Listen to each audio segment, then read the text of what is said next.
What an amazing story. And I love the casual answers that that man gave to those who were badgering him for answers that he couldn't possibly give.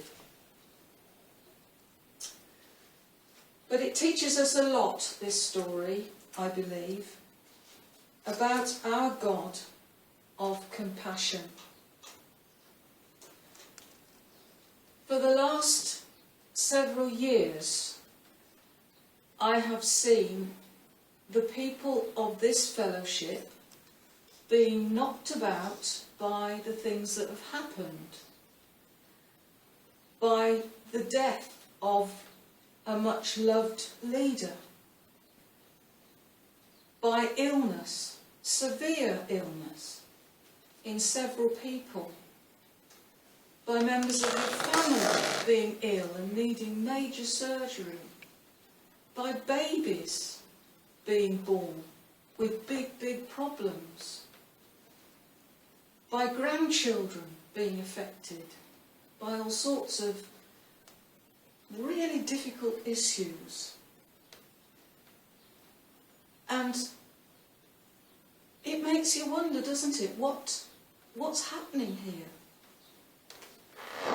And I suspect that for countless centuries, people have been lifting their voices, sometimes in despair and confusion, and asking, why, God? Why? Why is my grandchild ill? Why has my wife's mind gone? Why is my health wrecked? Why is the city destroyed by an earthquake? Why does a passenger plane get shot out of the sky? And maybe around the time of Lent and Easter, we look at the suffering of Jesus, and the question taxes us all, why? For goodness sake, there must have been a better way. And all over the world, in the face of every tragedy, every hardship, every sickness, is there a reason for these things to happen? In the Old Testament, there is one interpretation which seems to dominate everything else. Whatever the tragedy, whatever the catastrophe, the sickness, the major defeat, whatever it was understood by the people as the direct action of God and a means of God's punishment for sin. It was seen as the tool of God to punish, to chastise, to test, to temper the people of God. It was not perceived as occurring by chance, or even as the result of human error. It was God's intervention in response to the sins of the people. That's what they thought. And it's ironic that even today, many insurance policies still refer to hurricanes and tornadoes and earthquakes and things as acts of God. But is that the kind of God we worship? Is that the God who sent his Son, Jesus Christ? Is that the God who fills us with his Spirit?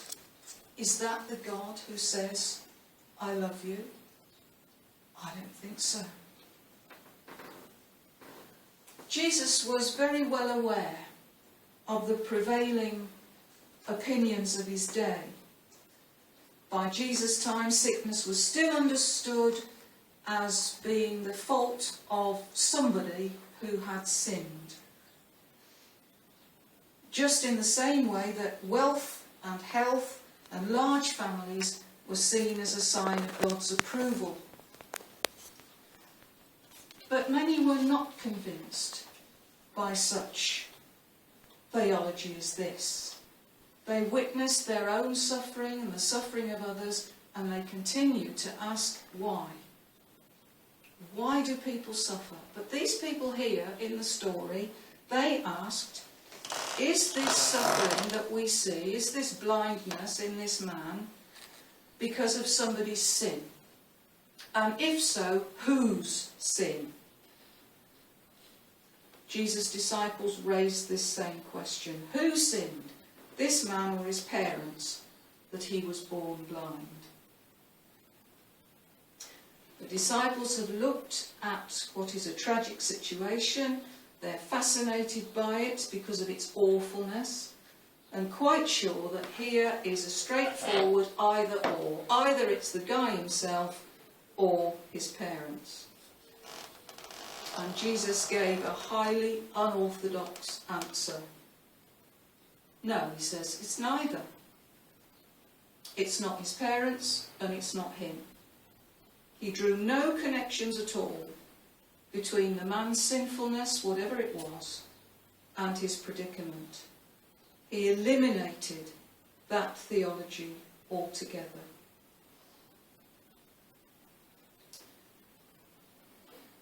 In Luke's Gospel we have another example of this, where Jesus is faced with a question and with an opinion that people have long held.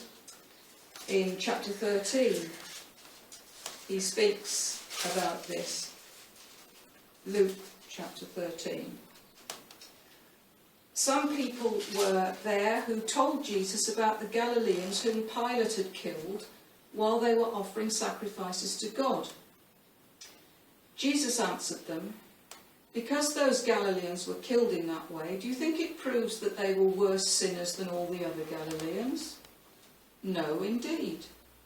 And I tell you that if you don't turn from your sins, you'll all die as they did. What about those 18 people in Siloam who were killed when the tower fell on them? Do you suppose this proves that they were worse than all the other people living in Jerusalem? No, indeed. And I tell you that if you do not turn from your sins, you will all die as they did." Jesus suggesting that in the face of disaster and tragedy and sickness, you can't draw conclusions as to the goodness or the wickedness of the victims. And Jesus would encourage us to reject the idea that tragedy is to be understood as a punishment for wrongdoing. That's not the way God deals with us. Now, sometimes tragedy can be a direct result of our wrongdoing or our poor judgment. My father smoked 20 a day for 30 years, and my father died of lung cancer. But it wasn't a punishment for a sinful life. It was a consequence of, first of all, ignorance, because nobody knew that cigarettes could do that to you. But that ignorance developed into a harmful habit. And his illness was his body's reaction to abuse. And certain kinds of behaviour, certain kinds of lifestyle can lead any of us into financial ruin or poor health. It's not punishment, it's cause and effect. But having said that, sin does have its consequences. We can't just dismiss it and say, well, you know, if it's not sin that causes it, well, we won't worry about sin anymore. Because evil sin can and does entrap us in various tragedies. It leads to the loss of valuable and precious relationships, lack of meaning in our lives, perhaps. There's often a backlash. There may be resentment, hostility, bitterness that enters into our lives. And the question we still face, should the suffering we experience be understood as a punishment from God? And that's a question which is just as pertinent to us today as to the Old Testament people of God and to Jesus' disciples. I've heard Christians say, I must have been a bad person to have to suffer like this. What have I done to deserve this? God is doing this to me. why? And we do have to accept that Jesus never fully answers the question of why. He doesn't ever give to us a completely satisfactory reason for our suffering. But what he does do is suffer with us and for us and like us. He refutes the idea that all tragedy, all sickness, all hardship are punishment. He doesn't want us ever to assume that if somebody suffers deep human tragedy, that's a sign of deep human sinfulness. That's not the way it is.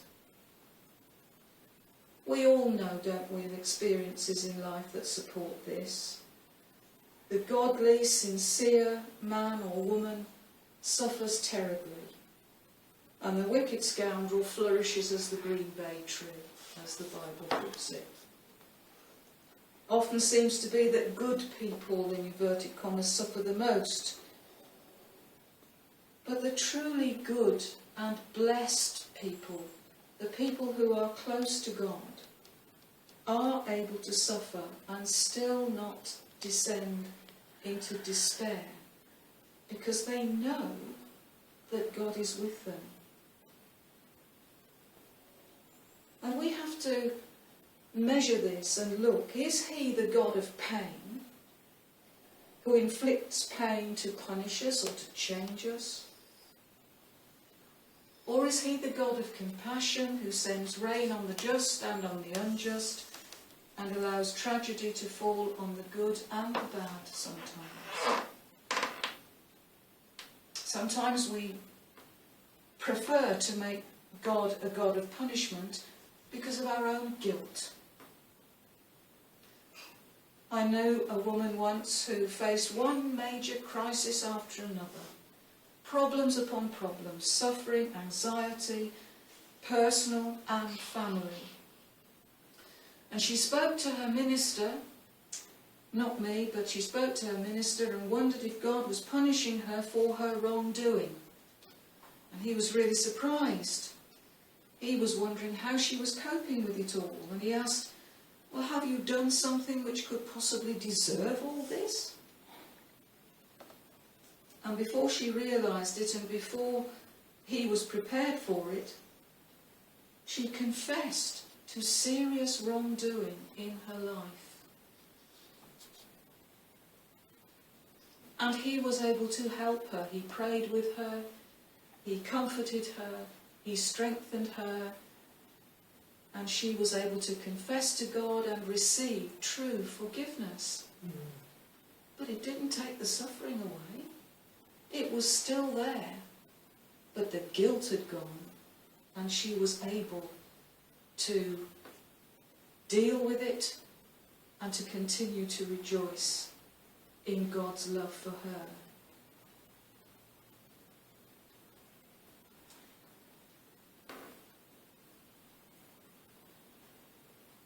God's punishment was something that she had imagined for herself. But she was so burdened by her guilt, she felt deserving of God's judgment and punishment.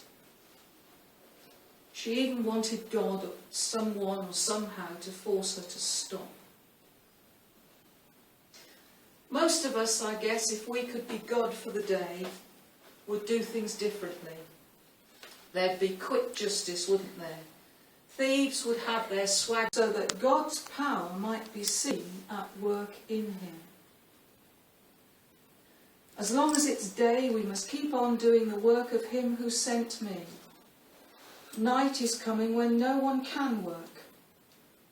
While I am in the world, I am the light of the world. After he said this, Jesus spat on the ground and made some mud with the spittle. He rubbed the mud on the man's eyes and said, "Go and wash your face in the pool of Siloam." Health, longevity, material wealth, some sort of bonus. We'd rig the lottery so that those that received the money would be those who would be generous with it. There'd be special blessing for churchgoers and a mild affliction on those who don't do Sundays. Only mild. Well, yes, perhaps Sunday insomnia, so that the lying wouldn't work. If we were allowed to be God and have God's power,